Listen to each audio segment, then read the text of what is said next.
Article है हमारा, ये है प्रोबिंग सिक्योरिटी लैप्सेस इन Atiq Ahmad killing, Uttar Pradesh government inform SC। ठीक है, तो उत्तर गवर्नमेंट की जो सरकार है उसने अभी सुप्रीम कोर्ट को कहा है कि हम क्या कर रहे हैं, जो भी सिक्योरिटी की लैप्सेस थी यानी कि कमियां थी जब आतिक अहमद का कत्ल हुआ था, उनके विषय में हम जांच कर रहे हैं। ये जो आर्टिकल है हमारे लिए इम्पोर्टेंट क्यों है, क्योंकि आप देखोगे कि इंडिया में जो किलिंग है, ठीक है, किलिंग फॉर फेम, लोग फेम के लिए, फेमस होने के लिए लोगों को किल कर रहे हैं। ठीक है, और ये इंडिया में धीरे धीरे बढ़ रहा है। तो एथिक्स के पेपर में ऐसा सवाल पूछा जा सकता है आपसे कि ये जो किलिंग फॉर फेम है इसमें कौन से इथिकल इश्यूज़ हैं और ऐसे इश्यूज़ को कैसे सॉल्व किया जाए। ठीक है, तो इस वीडियो में हम सबसे पहले बात करते हैं कि ये जो किलिंग है, ठीक है, इसमें कौन से इथिकल इश्यूज़ जो है वो कौन से इथिकल इश्यूज़ जो हैं वो इन्वॉल्व है। तो पहला जो इथिकल इशू है वो है मीन्स कॉम्प्रोमाइज़ फॉर एंड्स। यहाँ पे ये गलत हो गया है तो मैं इसे करेक्ट कर देता हूँ। मीन्स कॉम्प्रोमाइज्ड फॉर एंड्स, यानी कि एंड्स के लिए, कुछ हासिल करने के लिए जो मीन्स है, मीन्स मतलब एंड को हासिल करने के लिए जो भी चीज़, जो भी इंस्ट्रूमेंट या फिर जो भी तरीका हम यूज करते हैं उसको मीन्स कहा जाता है। तो मीन्स को कॉम्प्रोमाइज़ किया जा रहा है यहाँ पे। इस केस में मीन्स क्या है, मीन्स है किलिंग, ठीक है, और एंड गोल क्या है, एंड गोल है फेमस होना। ठीक है, तो यहाँ हम देख रहे हैं कि लोग फेमस होने के लिए ये मीन्स जो कि अच्छा होना चाहिए था वो गलत मीन्स चुन रहे हैं। ठीक है, दूसरा पॉइंट क्या है, declining virtues in the youth. हमारे जो इंडियन यूथ हैं इनमें आप देखोगे कि वर्च्यूज़ धीरे धीरे डिक्लाइन कर रहे हैं। Ethical virtues like tolerance, patience हो गया, विजडम हो गया। ठीक है, और आप क्या क्या लिख सकते हैं, और आप और भी बहुत सारे जो वर्च्यूज़ होते हैं, ठीक है, जिन्हें हम सही मानते हैं वैसे वर्च्यूज़ लिख सकते हैं एक्सेट्रा। ठीक है, देन तीसरा number, rising fame culture. Social media के आने से इंडिया में ही नहीं बल्कि वर्ल्ड में ये फेम कल्चर बहुत राइज हो रहा है। जैसे आप सब ने पुनीत सुपरस्टार के बारे में सुना, ठीक है, तो फेमस होने के लिए इंसान क्या नहीं करता। ठीक है, तो ये जो ट्रेंड चला है ये यूथ में बहुत कॉमन हो गया। ठीक है, जो फेम कल्चर है ये यूथ, अगर यूथ को आसानी से फेम नहीं मिलता, अगर उनको सही तरीके से फेम नहीं मिलता तो वो आसानी से गलत राह पे चले जाते हैं फेमस होने के लिए। ठीक है, तो फेम कल्चर जो है वो इंक्रीज हो रहा है और ये एक कारण, ये एक एथिकल इशू है यहाँ पे। Fourth, failure of institution of socialization. ठीक है, अगर आपको सोशलाइजेशन के बारे में नहीं पता तो आप इसे एथिक्स पेपर में ज़रूर पढ़ेंगे। आप जब भी पढ़ेंगे तो सोशलाइजेशन का मतलब होता है जो भी बचपन से हमारे अंदर वैल्यूज़ डाले जाते हैं, गुण डाले जाते हैं। ठीक है, हम एक सोशल एनवायरनमेंट में लोगों के साथ रह के चीज़ें सीखते हैं। जैसे हम अपने फैमिली में बहुत सारी चीज़ें सीखते हैं, ठीक है, हम अपने स्कूल में बहुत सारी चीज़ें सीखते हैं। तो जिस प्रोसेस में हम सोसाइटी से कुछ सीख रहे होते हैं उस प्रोसेस को बोला जाता है सोशलाइजेशन। और सोशलाइजेशन का सबसे बड़ा इंस्टीट्यूशन कौन है, सबसे ज़्यादा सोशलाइज हम कहाँ से होते हैं, फैमिली से। हम अपने पेरेंट्स को देख के सीखते हैं, और दूसरा स्कूल से हम अपने टीचर्स को देख के सीखते हैं, अपने फ्रेंड्स को देख के सीखते हैं, और फिर हम अपने सोसाइटी से भी बहुत कुछ सीखते हैं। ठीक है, तो ये जो इंस्टीट्यूशंस है, ठीक है, ये फेल हो गई है सोशलाइज करने में, यानी कि सोशलाइजेशन का इंस्टीट्यूशन है, फेल हो गई है। किस चीज़ में फेल हो गई है, गुड वर्च्यूज़ को इनकलकेट करने में। ठीक है, यानी कि बच्चों में गुड वर्च्यूज़ डालना या फिर उनमें इनकलकेट करना, ये फेलियर है इन इंस्टीट्यूशंस का, क्योंकि इन इंस्टीट्यूशन का प्राइमरी काम यही है कि बच्चों में अच्छी वर्च्यूज़ डाले जाए, है ना, गुड वैल्यूज़ डाले जाए। द फिफ्थ वन इज कि ये जो जो जो भी केस हमने पढ़ा, क्या केस था, फेमस होने के लिए किल करना, ये कैटेगोरियल इम्पेरेटिव के खिलाफ जाता है, ठीक है। ये जो थ्योरी है ये दी थी इमैनुअल कांट ने। इसको भी आप जब भी एथिक्स पढ़ेंगे तो वहाँ पढ़ेंगे, जिन लोगों ने पढ़ रखा है बहुत अच्छी बात है। कैटेगोरियल इम्पेरेटिव का एक मतलब ये होता है कि आप दूसरों को वैसे ट्रीट करो जैसे आप खुद ट्रीट होना चाहते हो, ठीक है। अगर आप दूसरों को मार रहे हो तो क्या आप ये चाहते हो कि दूसरे भी आपको मार दे, ठीक है। तो कैटेगोरियल इम्पेरेटिव का एक मतलब ये है, और भी बहुत इंटरप्रिटेशंस है इसके, ठीक है। तो हमने देख लिए हैं कि एथिक्स क्या इन्वॉल्व है, ठीक है। अब देख लेते हैं कि अगर ये एथिक्स इन्वॉल्व है तो इनका वे फॉरवर्ड क्या है। हमें समाज को और गवर्नमेंट को एज ए होल क्या करना चाहिए ताकि ये जो प्रॉब्लम है इसका सोल्यूशन। पहला तो वैल्यू बेस्ड एजुकेशन होना चाहिए, ठीक है। Value based education primary school में भी होनी चाहिए, सेकेंडरी में भी होनी चाहिए, और हायर स्कूल में भी, कॉलेजेस वगैरह में भी इसको हमें कैरी करना चाहिए या फिर इसको रखना चाहिए। वैल्यू बेस्ड एजुकेशन क्या होता है? वैल्यू बेस्ड एजुकेशन का मतलब होता है एक ऐसा एजुकेशन जिसमें हम गुड वैल्यूज़ अपने बच्चों के अंदर, अपने स्टूडेंट्स के अंदर इनकलकेट करते हैं, जैसे कि value of honesty, integrity, democratic values, gender के रिगार्डिंग वैल्यूज़, जेंडर सेंसिटाइजेशन, ठीक है। इसके बाद यानी कि ये सारे वैल्यूज़ हम इंटीग्रेट कर सकते हैं, इनकलकेट कर सकते हैं अपने स्टूडेंट्स के अंदर, वैल्यू बेस्ड एजुकेशन हो तो। इसलिए पहला वे फॉरवर्ड क्या है कि वैल्यू बेस्ड एजुकेशन होनी चाहिए। दूसरा एटीट्यूडनल चेंज, ठीक है। एटीट्यूडनल चेंज किसका? यूथ का। यूथ का जो ये एटीट्यूड है, कौन सा attitude? Attitude of getting famous by any means, ये एटीट्यूड चेंज करने की ज़रूरत है। और हमें यूथ को ये बताने की ज़रूरत है कि एक वर्चुअस लाइफ मतलब आप एक अच्छी लाइफ जी रहे हो, किसी को नुकसान पहुंचाए बिना, है ना, अच्छे वैल्यूज़ के साथ, ईमानदारी से, ठीक है, is more important than famous life,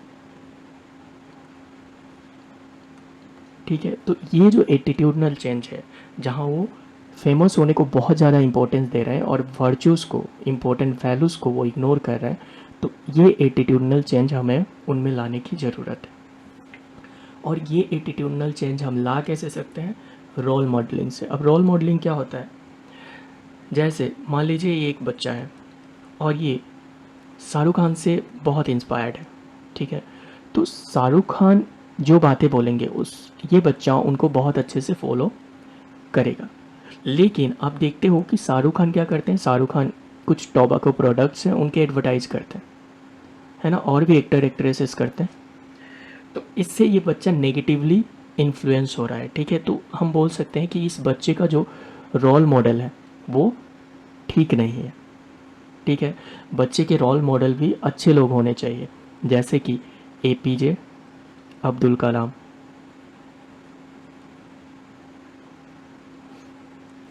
है ना, सुभाष चंद्र बोस, महात्मा गांधी, ऐसे लोग जिनसे बच्चा कुछ अच्छे वैल्यूज सीखे, ठीक है।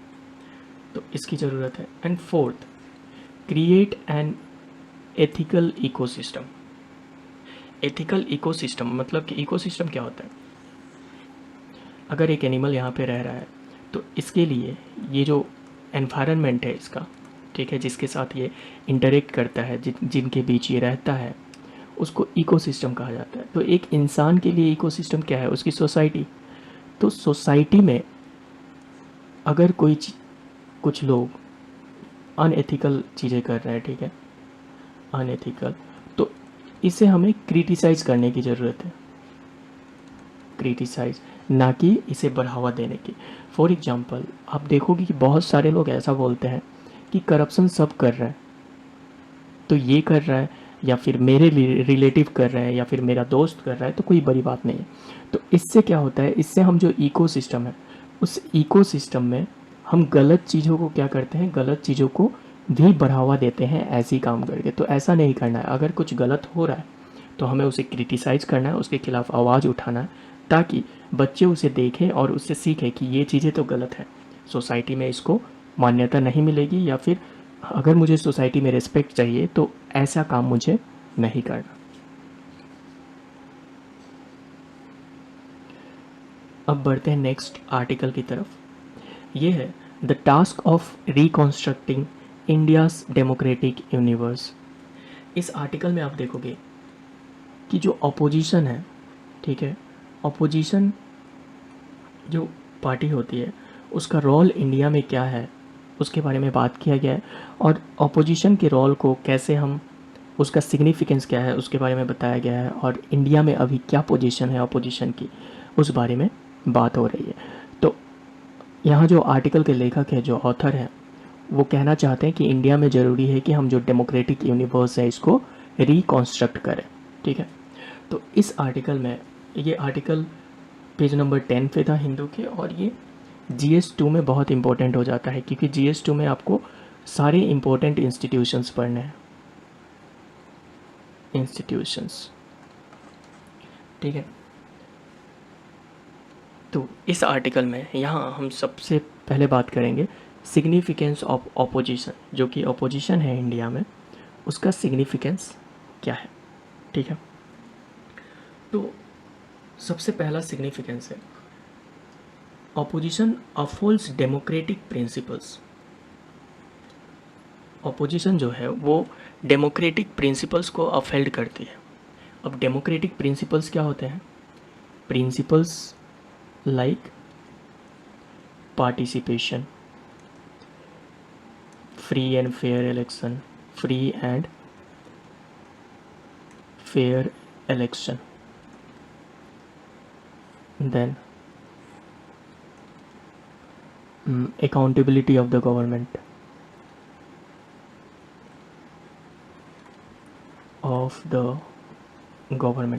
और ऐसे ढेर सारे प्रिंसिपल्स, जिन प्रिंसिपल्स पे डेमोक्रेसी बनता है उन प्रिंसिपल्स को अपहोल्ड करती है, यानी कि उन्हें बनाए रखती है। दूसरा, ऑलरेडी यहाँ पे मैं बता चुका हूँ कि गवर्नमेंट की अकाउंटेबिलिटी को इंश्योर करती है, यानी कि ये निश्चित करती है कि गवर्नमेंट अकाउंटेबल हो अपने एक्शन के लिए। गवर्नमेंट से अगर कोई भी गलती होती है, ठीक है, तो गवर्नमेंट उस गलती के लिए अकाउंटेबल है, यानी कि गवर्नमेंट की जवाबदेही होगी। अगर गवर्नमेंट से कोई भी गलती होगी तो गवर्नमेंट की जवाबदेही होगी। जैसे कि गवर्नमेंट ने मान लीजिए डीमोनेटाइजेशन किया है, और डीमोनेटाइजेशन का फ़ायदा, कोई भी फ़ायदा नहीं हुआ है, उसके सिर्फ नुकसान ही नुकसान हुए हैं, तो ऐसे केस में गवर्नमेंट जवाबदेही रखती है और गवर्नमेंट को मानना पड़ेगा कि हाँ ये मेरी गलती है, ठीक है। और ये अपोजिशन कैसे तय करती है? गवर्नमेंट से हर चीज़ पे सवाल करके, क्वेश्चन करके, ठीक है। इसके बाद तीसरी बात, representing the voice of different section of people, ठीक है। अब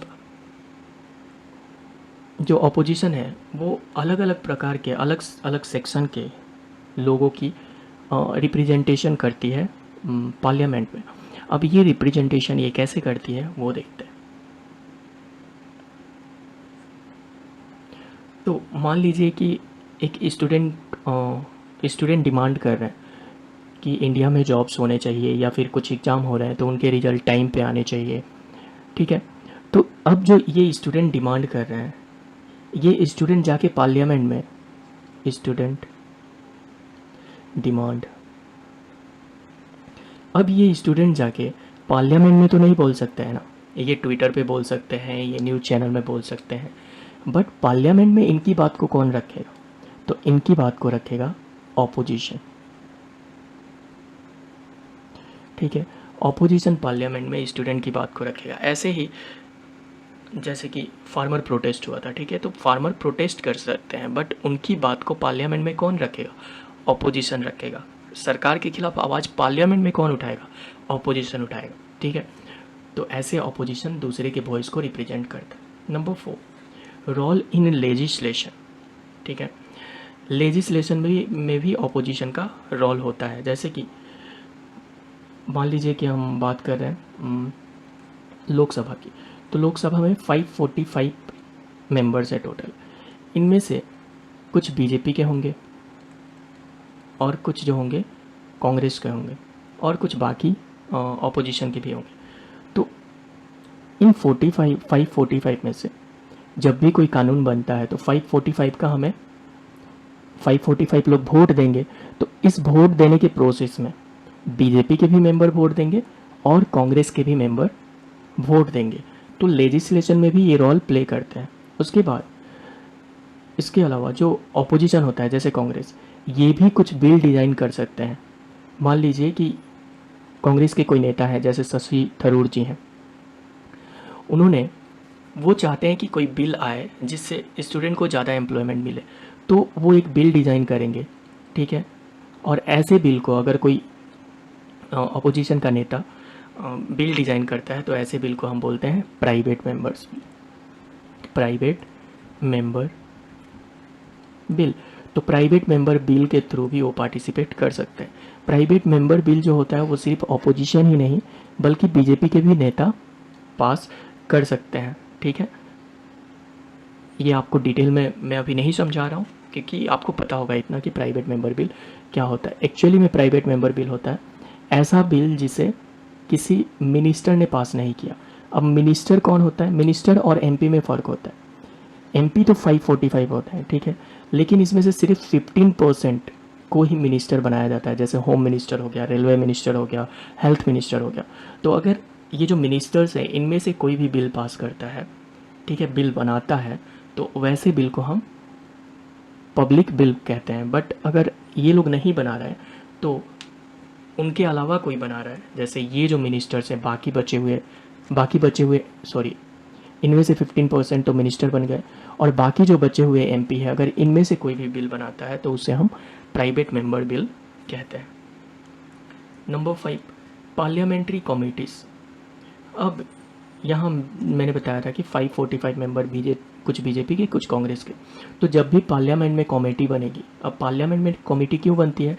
मान लीजिए कोई बिल आया पार्लियामेंट में, ठीक है, और इस बिल पे डिस्कशन चल रहा था और ये बिल बहुत इम्पोर्टेंट था। इसलिए जब भी पार्लियामेंट में बात होती है तो क्या होता है ना कि पार्लियामेंट में बीजेपी वाले इस बिल में, अगर ये बीजेपी की तरफ से बिल आ रही है तो बीजेपी के जो मेंबर्स होंगे, क्योंकि इस बिल को बीजेपी ने लाया है, अगर इस बिल में कुछ खराबी भी है तो वो पार्लियामेंट में नहीं बोलेंगे, क्योंकि पार्लियामेंट में अगर वो बोलेंगे तो ऐसा माना जाएगा कि वो अपने पार्टी के खिलाफ कुछ बोल रहा है, ठीक है ना। इससे उनके पार्टी की इमेज में कि पार्टी ने ये गलती किया है या फिर पार्टी ने एक कानून लाया और उसके खुद के नेता उसको अपोज कर रहे हैं, ठीक है।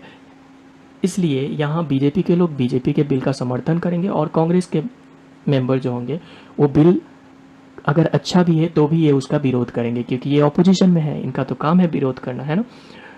ये क्यों चाहेंगे कि ये क्यों तारीफ़ करेंगे इस गवर्नमेंट की कि बीजेपी ने जो बिल लाया है वो एक बहुत अच्छा बिल है, ठीक है। तो ये प्रॉब्लम होती है पार्लियामेंट के अंदर। इसलिए इम्पोर्टेंट बिल पे पार्लियामेंट क्या करती है? कमेटी बनाती है।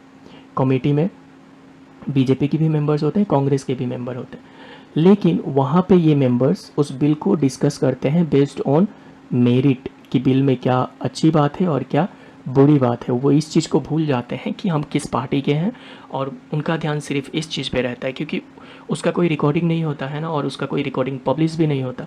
तो किसने उस मीटिंग में क्या कहा है ये बाहर नहीं आता, ठीक है।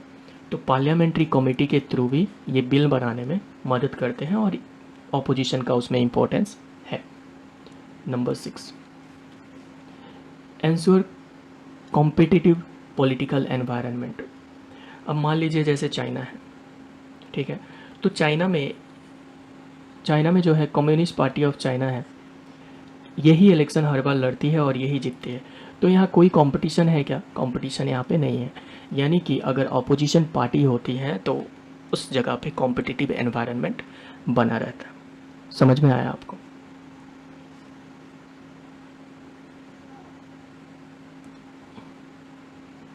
अगला अपना आर्टिकल है India China ramp up infrastructure on north bank of Pangong lake.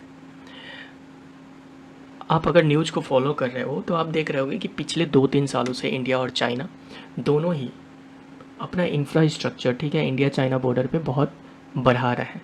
ठीक है, ये इंपॉर्टेंट हो सकता है GS2 में कहाँ से इंपॉर्टेंट हो सकता है ये टॉपिक, बायलैटरल रिलेशंस कंट्रीज़ के बीच में हमें देखना पड़ता है।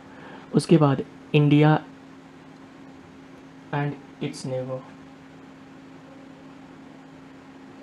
India and it's neighbouring countries, ये भी टॉपिक हमें पढ़ना होता है। और GS3 के पर्सपेक्टिव से, GS3 में हमें बॉर्डर डिस्प्यूट, ऑलरेडी यहाँ पे मेंशन किया है मैंने कि बॉर्डर डिस्प्यूट्स हमें GS3 में पढ़ना पड़ता है। तो इस आर्टिकल में यहाँ पे ये जो 4 है, ये एक्चुअली ये क्या है, ये है पेंगोंग सो लेक, ठीक है। और पेंगोंग सो लेक पे के बगल में, ठीक है, बगल में ये जो पहाड़ है, इस पहाड़ पे ना फिंगर लाइक स्ट्रक्चर बनते हैं, 2, 3, 4, 5, 6, 7, 8, तो फिंगर लाइक। तो इंडिया ना यहाँ कुछ इंफ्रास्ट्रक्चर डेवलपमेंट कर रहा है, इस वजह से ये न्यूज में आर्टिकल है, ठीक है। अब यहाँ पे देख लीजिए कि ये जो एरियाज़ है ना, जो रेड मार्क किए हुए हैं, ये एरियाज़ पिछले 2-3 सालों में काफ़ी न्यूज़ में रहे हैं। तो सबसे ऊपर यहाँ पे है दौलत बेग रोड।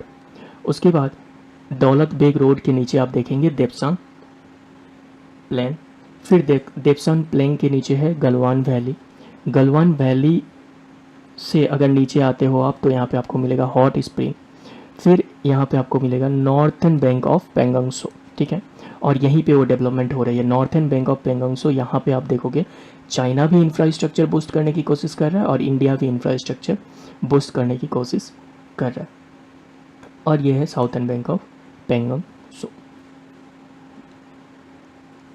ठीक है। ये हमने ऑलरेडी देख लिया है कि कुछ आर्टिकल्स बहुत न्यूज़ में रहते हैं कुछ जगह। दौलत बेग, सबसे पहले दौलत बेग रोड, फिर उसके बाद गलवान वैली है यहाँ पे, और क्या है, कोंकला है, उसके बाद हॉट स्प्रिंग है। वैसे कोंगला ज़्यादा न्यूज़ में नहीं रहता है, बट हॉट स्प्रिंग हो गया, पेंगोंग सो हो गया, चुसुल, ये है इस पागुर गैप, देमचक और चुमार। तो ये आप याद रखिएगा कि सबसे लास्ट में क्या है, देमचक और चुमार, और सबसे ऊपर क्या है, दौलत बेग। इससे क्या होगा ना कि आप जब भी इस पे सवाल पूछा जाएगा तो अरेंज करने को दे दिया जाएगा कि नॉर्थ से साउथ अरेंज करो या फिर साउथ से नॉर्थ अरेंज करो, तो आपको कुछ इंपॉर्टेंट प्लेसेस याद होनी चाहिए। अब देख लेते हैं कि इंडिया के बीच में, इंडिया और चाइना के बीच में जो बॉर्डर डिस्प्यूट है वो क्यों है। तो ये जो लाइन है, ये जो ब्लू लाइन है, ठीक है, दिख रहा होगा आपको, 1 मिनट में कलर चेंज कर लो पेन का, ठीक है।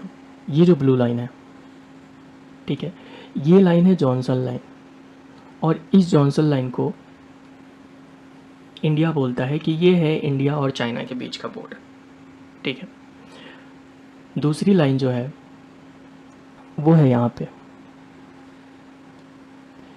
ये है मैकडोनल्ड लाइन, और इसको चाइना कहता है कि ये है एक्चुअली में इंडिया और चाइना का बॉर्डर, ठीक है। तो इंडिया बोलता है कि जॉनसन लाइन है और चाइना बोलता है कि मैकडोनल्ड लाइन है। इस वजह से ये इस एरिया पे इंडिया और चाइना की कोई भी आम सहमति नहीं है कि कौन सा लाइन इंडिया और चाइना का बॉर्डर डिसाइड करता है। बट अभी जो करेंट पोजीशन है, ठीक है, 1950s में, 1950s के बाद यहाँ पे करेंट पोजीशन इंडिया और चाइना का, 1950 में जो इंडिया का मैप रिलीज हुआ था, ठीक है, यहाँ पे एक लाइन है, जो इस लाइन को कहा जाता है लाइन ऑफ एक्चुअल कंट्रोल, ठीक है। ये लाइन है लाइन ऑफ एक्चुअल कंट्रोल। अब इस लाइन ऑफ एक्चुअल कंट्रोल के ये जब 1962 में वार हुआ था इंडिया और चाइना के बीच में, और इंडिया ने ये पूरा एरिया क्या किया है उसके बाद से कैप्चर करके रखा है। तो इस एरिया पे भी इंडिया कहता है कि ये है एक्चुअल लाइन ऑफ कंट्रोल, और चाइना कहता है कि नहीं, ये है एक्चुअल लाइन ऑफ कंट्रोल। ठीक है, इसको मैं आपको पेंगोंग सो को जूम करके भी दिखा दूँ। यहाँ पे जो चाइना कहता है कि यहाँ पे, ठीक है, जो फिंगर 2 है, यहाँ तक चाइना का एरिया है, और इंडिया कहता है कि ये जो फिंगर 4 है, ठीक है, यहाँ तक इंडिया का एरिया है। ठीक है, तो यहाँ से इनका जो एक्चुअल लाइन ऑफ कंट्रोल है उसमें भी दोनों कंट्रीज़ के बीच में आम सहमति नहीं है। ठीक है, इस वजह से ओके, हाँ, तो इस वजह से इन दोनों के बीच में कॉन्फ्लिक्ट होते रहते हैं, क्योंकि इंडिया के, अगर चाइना की नज़र में ये लाइन है तो क्या होता है कि चाइना के ट्रूप्स इधर पेट्रोलिंग के लिए आ जाते हैं, ठीक है, और इंडिया के भी ट्रूप्स इधर पेट्रोलिंग के लिए चले जाते हैं, तो दोनों एक दूसरे को देखते हैं और इनके बीच में फाइट हो जाता है। ठीक है, और इसी वजह से यहाँ पे कॉन्फ्लिक्ट आपको बार बार देखने को मिलेंगे। अब बात कर लेते हैं कि अगर बॉर्डर पे कॉन्फ्लिक्ट है तो इसको कैसे सॉल्व किया जा सकता है। तो पहला तरीका है फ्रीक्वेंट, ओके, कलर चेंज कर लेता हूँ मैं। तो पहला तरीका है बाइलेटरल टॉक्स, यानी कि दोनों जो देश हैं उनको ज़्यादा से ज़्यादा बाइलेटरल टॉक्स करना चाहिए, या तो फॉर्मल या तो इनफॉर्मल, और इन बाइलेटरल टॉक्स में डिस्कस करना चाहिए कि हम कैसे अपने बॉर्डर डिस्प्यूट को ठीक कर सकते हैं, उसको रिजॉल्व कर सकते हैं। क्योंकि कोई भी देश अगर उसके बॉर्डर पे डिस्प्यूट चल रहा है तो वो अच्छे से ग्रो नहीं कर सकता, क्योंकि उसका आधा फोकस यहाँ रहेगा कि बॉर्डर को कैसे सेफगार्ड किया जाए, ज़्यादा से ज़्यादा इन्वेस्टमेंट वो बॉर्डर पे करेगा। ठीक है, दूसरा, अनबैन चाइनीज़ ऐप, यानी कि इंडिया की जो गवर्नमेंट है उसे चाइनीज़ ऐप्स को अनबैन करना चाहिए, अनबैन कर देना चाहिए। उन ऐप्स को जो सिक्योरिटी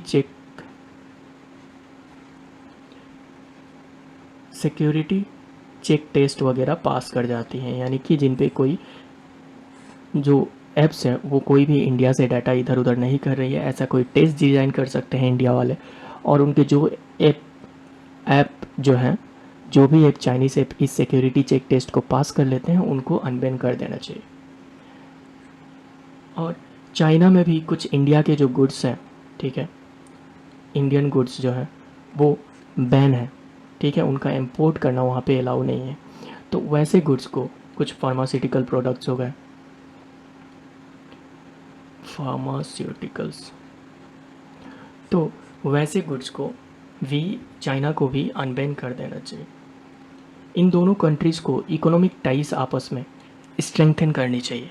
ठीक है, क्योंकि इकोनॉमी अगर आपकी बहुत अच्छी है तो आप चाहोगे कि हम किसी कॉन्फ्लिक्ट में या फिर किसी वार में आने वाले समय में ना जाए, क्योंकि इकोनॉमिक टाइज अगर आपके अच्छे होंगे तो इससे क्या होता है, कंट्रीज़ एक दूसरे पे डिपेंडेंट हो जाती है, तो कंट्रीज़ का जो डिपेंडेंस होता है एक दूसरे पे वो भी बढ़ जाता है। ठीक है, और ये रिड्यूस कर देता है किस चीज़ के, reduces the chances of conflict, chances of conflict. That 1 2 3 4 5।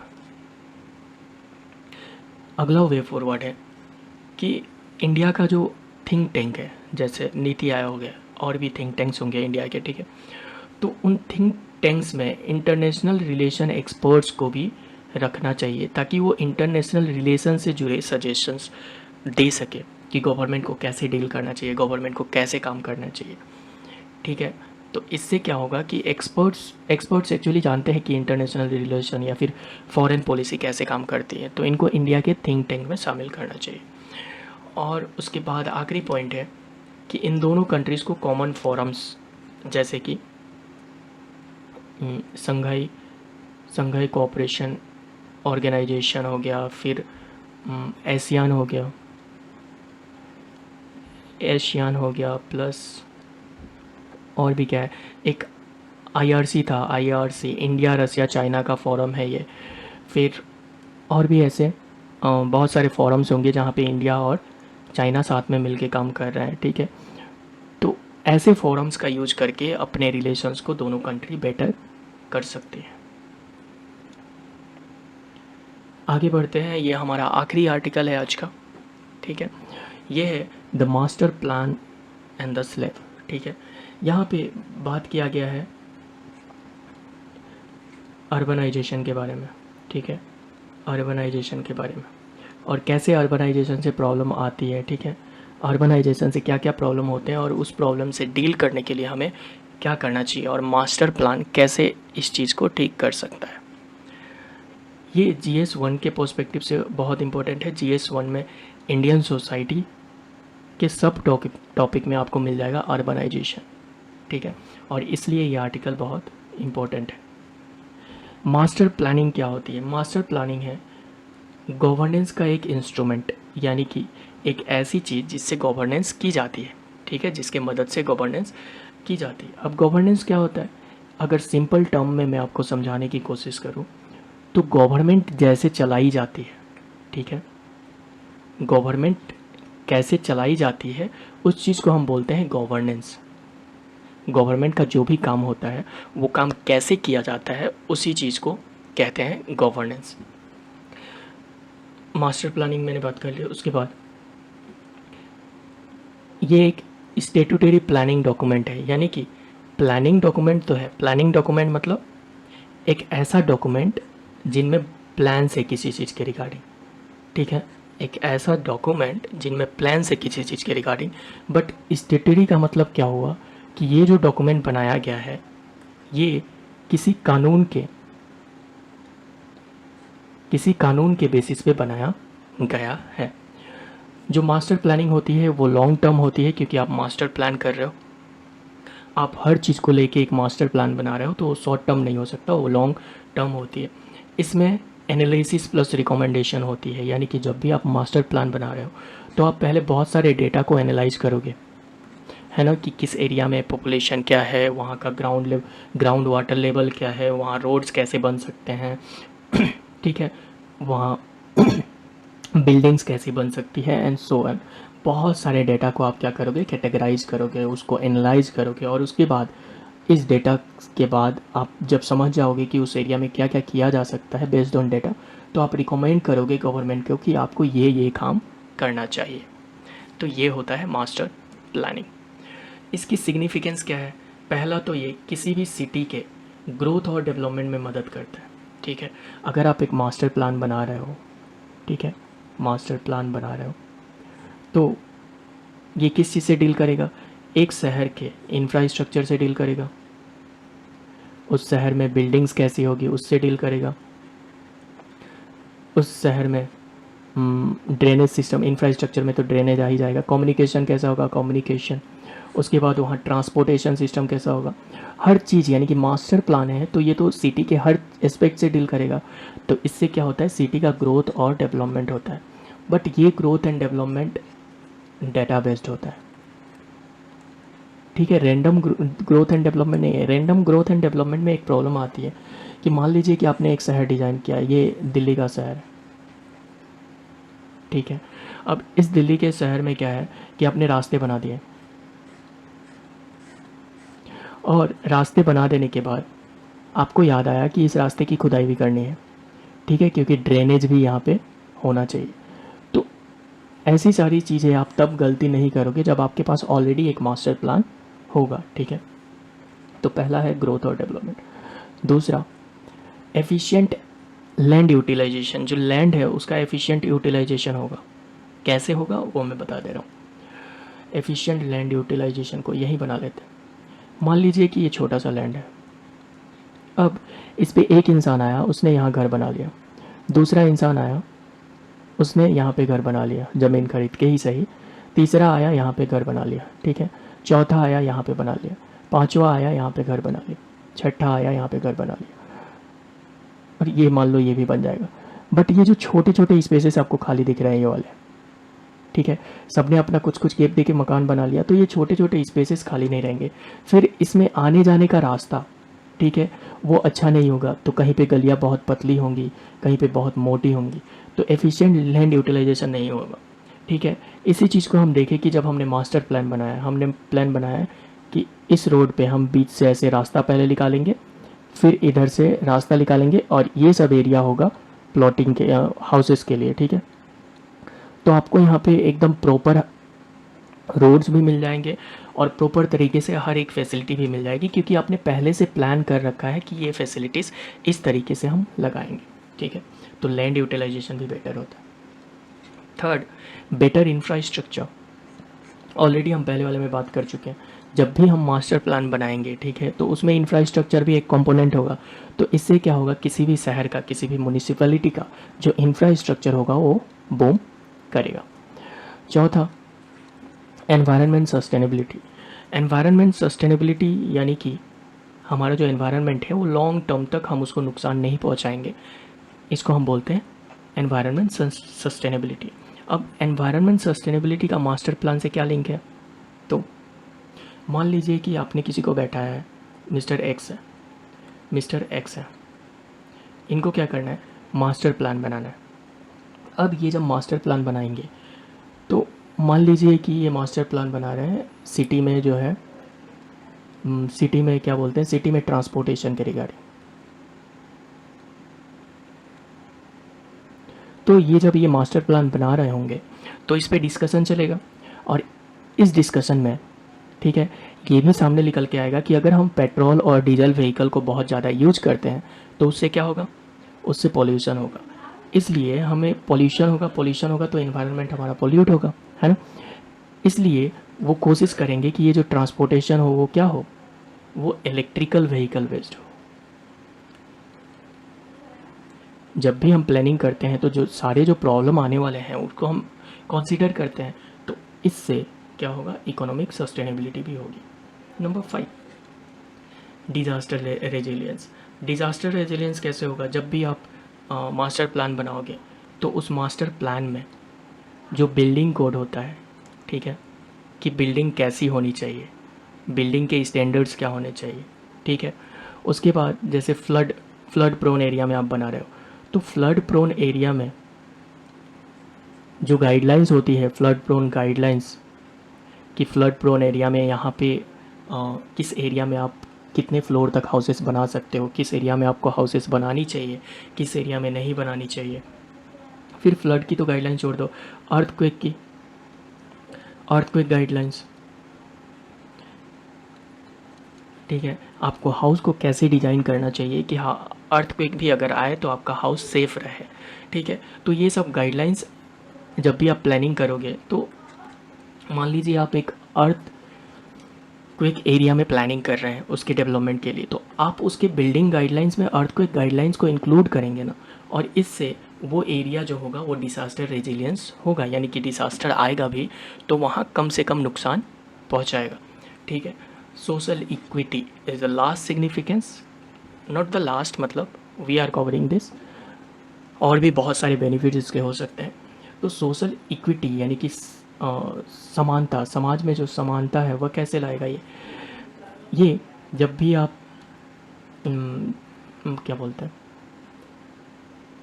जब भी आप प्लानिंग कर रहे हो, ठीक है, मास्टर प्लान बना रहे हो, तो ऐसा तो होगा नहीं कि आप अमीरों के लिए, सिर्फ अमीरों के बारे में सोच के, rich section of the society के बारे में सोच के आप प्लान बना रहे हो और गरीबों के लिए नहीं बना रहे हो। जो प्लान है वो तो मास्टर प्लान है, वो तो सबके लिए होगा, तो सबके भलाई को देखते हुए बनाया जाएगा। तो इससे समझ में क्या आएगी, इससे समझ में आएगी सोशल इक्विटी। अब देख लेते हैं कि प्रॉब्लम्स क्या है, कैसे चैलेंजेस है। हमने ये तो देख लिया मास्टर प्लान क्या होता है, मास्टर प्लान का इम्पोर्टेंस क्या है, बट अब हम देखते हैं कि मास्टर प्लान अगर आप बना रहे हो तो उसमें चैलेंजेस क्या है। सबसे पहला चैलेंज है रैपिड अर्बनाइजेशन। ठीक है, जो अर्बनाइजेशन है बहुत तेज़ी से बढ़ रहा है, यानी कि शहर जो है वो बहुत तेज़ी से ग्रो कर रहे हैं, और शहर ग्रो कर रहे हैं तो इसका इम्पेक्ट क्या हो रहा है, वहाँ का पॉपुलेशन भी ग्रो कर रहा है। लेकिन शहर के पास जो रिसोर्सेज है, resources in terms of money, ठीक है, ये क्या है, ये तो लिमिटेड है। तो लिमिटेड मनी से आप ज़्यादा पॉपुलेशन के बारे में प्लानिंग नहीं कर सकते। यानी कि प्लानिंग करोगे तो आप हर किसी के बारे में सोचोगे ना, बट आपके पास जो रिसोर्सेस है वो लिमिटेड है और पॉपुलेशन जो है वो बढ़ती जा रही है। ठीक है। दूसरा, पॉलिसी इनकॉन्सिस्टेंसीज। अब हर 5 साल बाद जो गवर्नमेंट होती है वो तो चेंज हो जाती है। तो मान लीजिए कि आप लॉन्ग टर्म प्लानिंग कर रहे हो और आपने एक मास्टर प्लान बनाया। मान लेते हैं कि बीजेपी गवर्नमेंट है अभी, इसने एक मास्टर प्लान बनाया, ठीक है। 5 ईयर्स हो गए और 5 ईयर्स के बाद जो गवर्नमेंट आती है, मान लीजिए कांग्रेस आ गई और कांग्रेस ने इस मास्टर प्लान को कैंसिल कर दिया, एक नया मास्टर प्लान लाया। तो इससे क्या हो रहा है कि पॉलिसी जो है वो कंसिस्टेंट नहीं रह पा रहे हैं, तो इसका बेनिफिट आपको नहीं मिलेगा। तीसरा, मास्टर प्लान बनाने के लिए मैंने बोला था कि जब भी कोई मास्टर प्लान बनाएगा तो उसे काफ़ी सारे डेटा की ज़रूरत पड़ेगी। पर इंडिया में जो डेटा कलेक्शन है, डेटा कलेक्शन जो मैकेनिज़्म है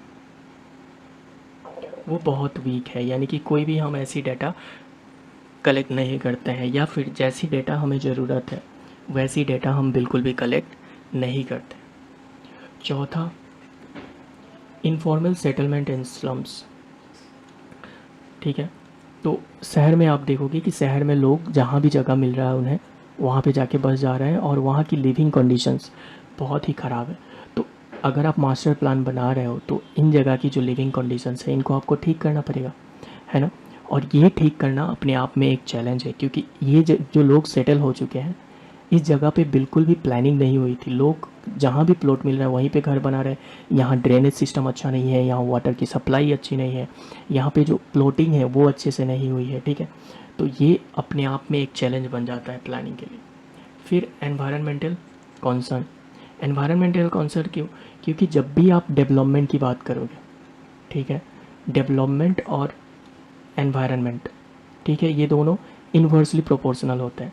यानी कि अगर आप ज़्यादा डेवलपमेंट करोगे तो आपको एनवायरनमेंट को नुकसान पहुंचाना पड़ेगा, और अगर आप ज़्यादा एनवायरनमेंट को इम्पोर्टेंस दोगे तो आपको डेवलपमेंट पे कॉम्प्रोमाइज़ करना पड़ेगा, है ना। तो इस चीज़ को बैलेंस करना, ठीक है, इसको बैलेंस करना अपने आप में एक चैलेंज है। अगला पॉइंट है इम्प्लीमेंटेशन एंड मॉनिटरिंग। अब मान लीजिए कि आपने एक मास्टर प्लान बना लिया, ठीक है, और मास्टर प्लान को मॉनिटर करने के लिए या फिर इम्प्लीमेंट करने के लिए आपके पास कोई मैकेनिज़्म ही नहीं है, ठीक है। आपका कोई इंस्टीट्यूशन नहीं है, कोई ऑफिसर्स नहीं है जो इसको इसको इम्प्लीमेंट कर पाए अच्छे से और मॉनिटर करें कि जो भी प्लान हमने बनाया है वो अच्छे से चल रहा है या नहीं चल रहा है। सेवन्थ क्या है कि इंडिया में आप देखोगे कि कोई भी सिटी जो है वो जो मास्टर प्लानिंग है इसको फॉलो नहीं करती, ठीक है। और कुछ फॉलो करती भी हैं तो उनको स्टेटूटरी बैकिंग नहीं है, यानी कि किसी कानून के थ्रू वो नहीं करती, ऐसे ही इनफॉर्मल बॉडीज़ बना दी गई।